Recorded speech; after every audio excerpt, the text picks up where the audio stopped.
Chalk ഡ്രീംസിലേക്ക് ഏവർക്കും സ്വാഗതം.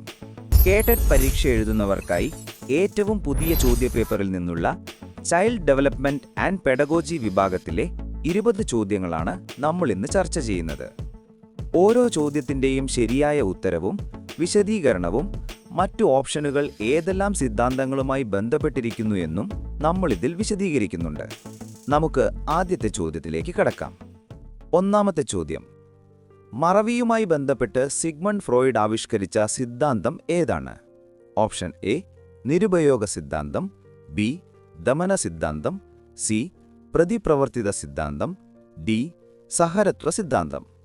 ശരിയായ ഉത്തരം ഓപ്ഷൻ ബി ദമന സിദ്ധാന്തം അഥവാ തിയറി ഓഫ് റിപ്രഷൻ ആണ്. വേദനാജനകമായ ഓർമ്മകളെ മനഃപൂർവ്വം അബോധ മനസ്സിലേക്ക് തള്ളിവിടുന്നതിനെയാണ് ഫ്രോയിഡ് ദമനമെന്ന് വിളിച്ചത്. ഓപ്ഷൻ എയിലെ നിരുപയോഗ സിദ്ധാന്തം തോണ്ടൈക്കിൻ്റെതാണ്. കാര്യങ്ങൾ ആവർത്തിക്കാതിരുന്നാൽ മറവി സംഭവിക്കുമെന്ന് ഇത് പറയുന്നു. സി, ഡി ഓപ്ഷനുകൾ ഫ്രോയിഡിന്റെ ഈ സിദ്ധാന്തവുമായി നേരിട്ട് ബന്ധമുള്ളവയല്ല. രണ്ടാമത്തെ ചോദ്യം: 6ാം ക്ലാസ്സിലെ അഞ്ജലി ടീച്ചർ പറഞ്ഞു, ഈ വർഷം പെൺകുട്ടികൾക്ക് മാത്രമേ ക്ലാസ് ലീഡറാകാൻ അവസരമുള്ളൂ എന്ന്. ഇത് എന്തിനെയാണ് സൂചിപ്പിക്കുന്നത്? ഓപ്ഷൻ എ ലിംഗസമത്വം, ബി ലിംഗപക്ഷപാതം, സി ജനാധിപത്യ ലംഘനം, ഡി ടീച്ചർക്ക് പെൺകുട്ടികളോടുള്ള സ്നേഹം. ശരിയായ ഉത്തരം ഓപ്ഷൻ ബി ലിംഗപക്ഷപാതം അഥവാ ജെൻഡർ ബയാസ് ആണ്. ഒരു പ്രത്യേക ലിംഗവിഭാഗത്തിന് മാത്രം മുൻഗണന നൽകുന്നത് പക്ഷപാതപരമായ നിലപാടാണ്. ഓപ്ഷൻ എ ലിംഗസമത്വം എന്നാൽ എല്ലാവർക്കും തുല്യ അവസരം നൽകുന്നതാണ്. ഇവിടെ അത് സംഭവിക്കുന്നില്ല.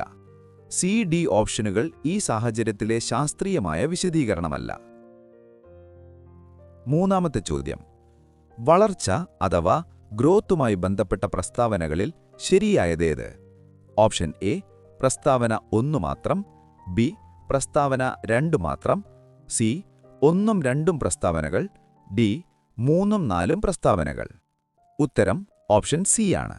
അതായത് വളർച്ച പഠനത്തെയും പരിപക്വനത്തെയും സ്വാധീനിക്കുന്നു എന്ന ഒന്നാമത്തെ പ്രസ്താവനയും വളർച്ചയിലൂടെ വികാസം ഉണ്ടാകുകയോ ഉണ്ടാകാതിരിക്കുകയോ ചെയ്യാമെന്ന രണ്ടാമത്തെ പ്രസ്താവനയും ശരിയാണ്. എന്നാൽ വളർച്ച മരണം വരെയുള്ള നിരന്തര പ്രക്രിയയല്ല, അതൊരു ഘട്ടത്തിൽ നിൽക്കുന്നു. അതിനാൽ 3ഉം 4ഉം ഓപ്ഷനുകൾ തെറ്റാണ്.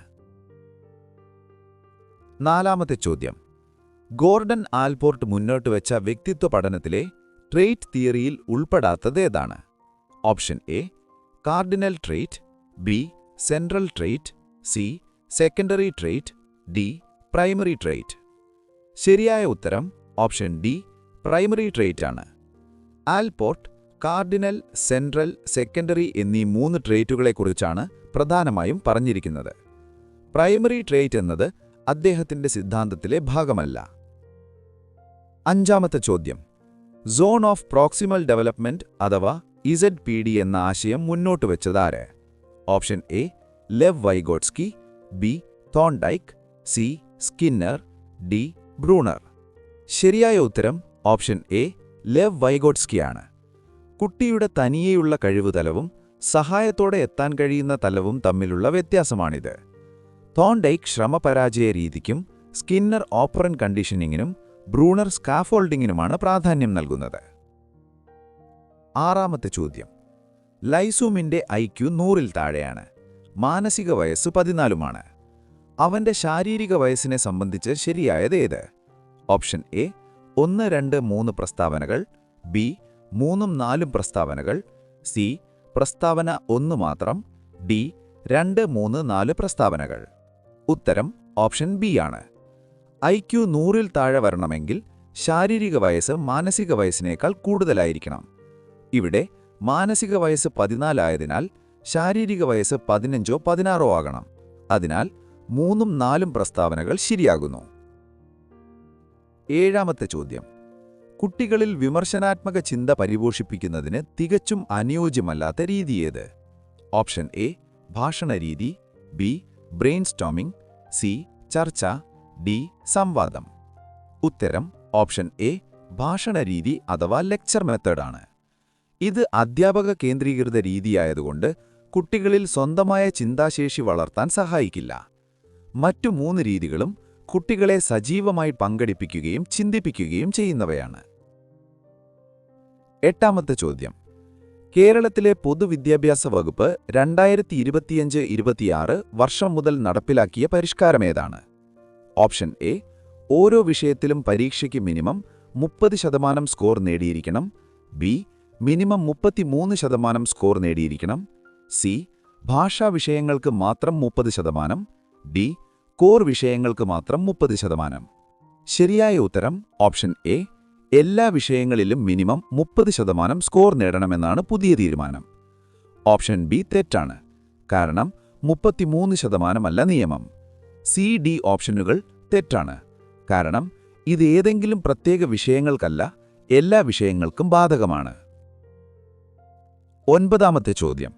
ഒരു നല്ല ടെസ്റ്റിനു വേണ്ട പൂർണ്ണ സവിശേഷതകൾ ഏതെല്ലാം? ഓപ്ഷൻ എ, വസ്തുനിഷ്ഠയും വിശ്വാസ്യതയും. ബി, സാധുതയും വിശ്വാസ്യതയും. സി, വിശ്വാസ്യതയും പ്രായോഗികതയും. ഡി, വസ്തുനിഷ്ഠ, വിശ്വാസ്യത, സാധുത, പ്രായോഗികത എന്നിവ. ശരിയായ ഉത്തരം ഓപ്ഷൻ ഡി ആണ്. ഒരു നല്ല ടെസ്റ്റ് എന്നത് ഒബ്ജക്റ്റിവിറ്റി, റിലയബിലിറ്റി, വാലിഡിറ്റി എന്ന ഗുണങ്ങൾ ഒത്തുചേർന്നതായിരിക്കണം. മറ്റു ഓപ്ഷനുകളിൽ ഏതെങ്കിലും 2 ഗുണങ്ങൾ മാത്രമേ പറയുന്നുള്ളൂ. അതിനാൽ അവ പൂർണ്ണമല്ല. 10ാമത്തെ ചോദ്യം.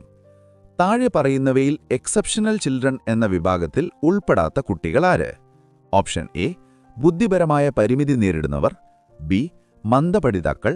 സി, പൊണ്ണത്തടിയുള്ള കുട്ടികൾ. ഡി, പ്രതിഭാധാരനായ കുട്ടികൾ. ഉത്തരം ഓപ്ഷൻ സി, പൊണ്ണത്തടിയുള്ള കുട്ടികളാണ്. ഇത് ശാരീരികമായ ഒരു അവസ്ഥയാണ്. പഠനത്തെയോ ബുദ്ധിശക്തിയെയോ നേരിട്ട് ബാധിക്കുന്നതല്ല. എ, ബി, ഡി ഓപ്ഷനുകൾ ബുദ്ധിശക്തിയുമായോ പഠനവുമായി ബന്ധപ്പെട്ട സ്വത്പ്ര സാഹചര്യങ്ങളായതിനാൽ അവർ എക്സെപ്ഷണൽ വിഭാഗത്തിൽ വരും. 11ാമത്തെ ചോദ്യം.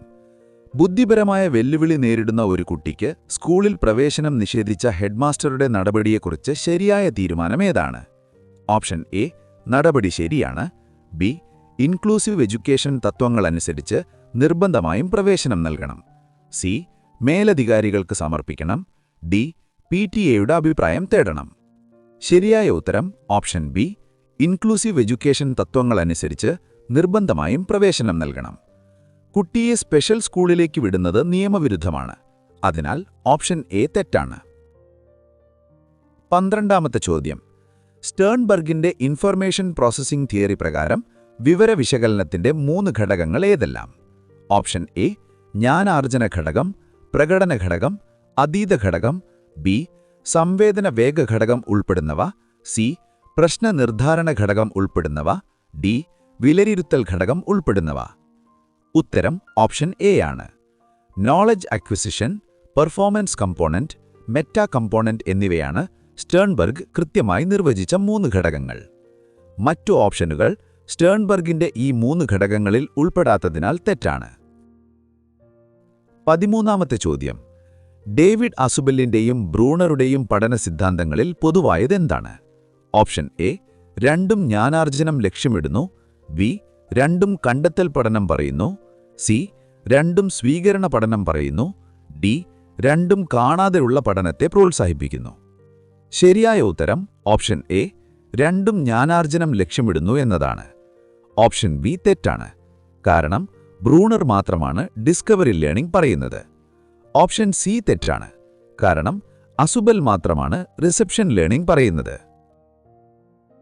14ാമത്തെ ചോദ്യം. ലാംഗ്വേജ് അക്വിസിഷൻ ഡിവൈസ് അഥവാ LAD എന്ന സാർവലൗകിക ഭാഷാ വ്യാകരണം എന്ന് വിശേഷിപ്പിച്ചതാര്? Option A, Bruner. B, Watson. C, Noam Chomsky. D, Erikson. ഉത്തരം ഓപ്ഷൻ സി, നോം ചോംസ്കിയാണ്. LAD എന്നത് അദ്ദേഹത്തിന്റെ പ്രധാന ആശയമാണ്. ബ്രൂണർ സ്കാഫോൾഡിങ്ങിനും വാട്സൺ ബിഹേവിയറിസത്തിനും എറിക്സൺ മനോസാമൂലിക വികാസത്തിനുമാണ് പ്രാധാന്യം നൽകുന്നത്. 15ാമത്തെ ചോദ്യം. കമ്പ്യൂട്ടർ ഗ്രാഫിക്സിലും ചിത്രരചനയിലും അതീവ സാമർഥ്യമുള്ള കുട്ടിക്ക് ഏത് ബുദ്ധിയാണുള്ളത്? ഓപ്ഷൻ എ, ശാരീരിക ചലനപര ബുദ്ധി. ബി, ദൃശ്യസ്ഥലപര ബുദ്ധി. സി, പ്രകൃതിപര ബുദ്ധി. ഡി, യുക്തി ഗണിതപര ബുദ്ധി. ശരിയായ ഉത്തരം ഓപ്ഷൻ ബി, ദൃശ്യസ്ഥലപര ബുദ്ധി അഥവാ വിഷ്വൽ സ്പേഷ്യൽ ഇന്റലിജൻസ് ആണ്. വരയ്ക്കാനും ഡിസൈൻ ചെയ്യാനുമുള്ള കഴിവ് ഇതിൽ വരുന്നു. കായിക ശേഷിയാണ് ഓപ്ഷൻ എ, പ്രകൃതി സ്നേഹമാണ് ഓപ്ഷൻ സി, കണക്ക് ചെയ്യാനുള്ള കഴിവാണ് ഓപ്ഷൻ ഡി. 16ാമത്തെ ചോദ്യം. പരാജയത്തിന് അധ്യാപകനെയോ ചോദ്യപേപ്പറിനെയോ കുറ്റപ്പെടുത്തുന്നത് ഏത് സമായോജന തന്ത്രമാണ്? ഓപ്ഷൻ എ റിഗ്രഷൻ, ബി ഉദാത്തീകരണം, സി പ്രക്ഷേപണം, ഡി അനുപൂരണം. ഇത് ഓപ്ഷൻ സി പ്രക്ഷേപണം അഥവാ പ്രൊജക്ഷനാണ്. സ്വന്തം കുറ്റം മറ്റുള്ളവരിലേക്ക് മാറ്റുന്ന രീതിയാണിത്.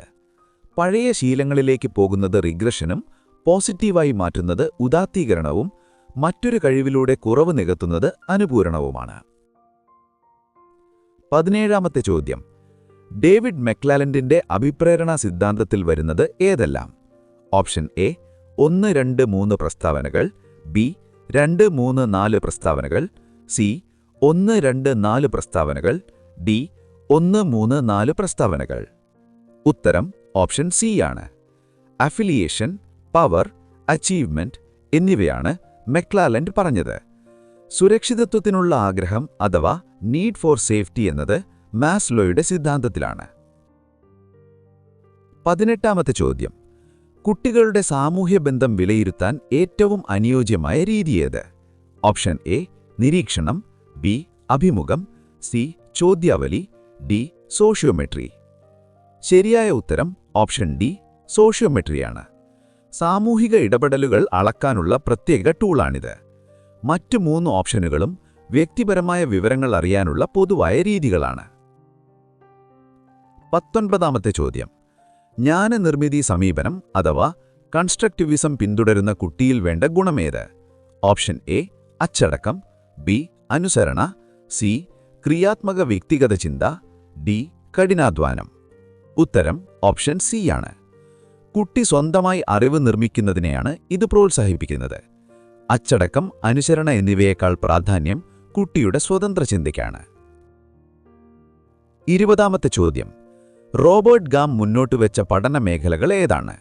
ഓപ്ഷൻ എ വാചികമായ അറിവ് ഉൾപ്പെടുന്ന ഒരു കൂട്ടം, ബി വാചികമായ അറിവ്, വൈജ്ഞാനിക തന്ത്രങ്ങൾ, ചാലക നൈപുണികൾ, മനോഭാവ രൂപീകരണം, ബൗദ്ധികശേഷി വികാസം, സി ശാരീരിക നൈപുണികൾക്ക് പ്രാധാന്യം നൽകുന്ന നിര, ഡി വൈകാരിക നൈപുണികൾക്ക് പ്രാധാന്യം നൽകുന്ന നിര. ശരിയായ ഉത്തരം ഓപ്ഷൻ ബി ഗാം നിർദ്ദേശിച്ച പൂർണ്ണമായ ലിസ്റ്റാണിത്. മറ്റു ഓപ്ഷനുകൾ ഗാം പറഞ്ഞ പൂർണ്ണമായ ലിസ്റ്റ് അല്ലാത്തതിനാൽ തെറ്റാണ്. കൂട്ടുകാരെ, ഈ ക്ലാസ് നിങ്ങൾക്ക് ഉപകാരപ്പെട്ടുവെങ്കിൽ തീർച്ചയായും ലൈക്ക് ചെയ്യുക. സംശയങ്ങൾ കമന്റ് ബോക്സിൽ ചോദിക്കാവുന്നതാണ്.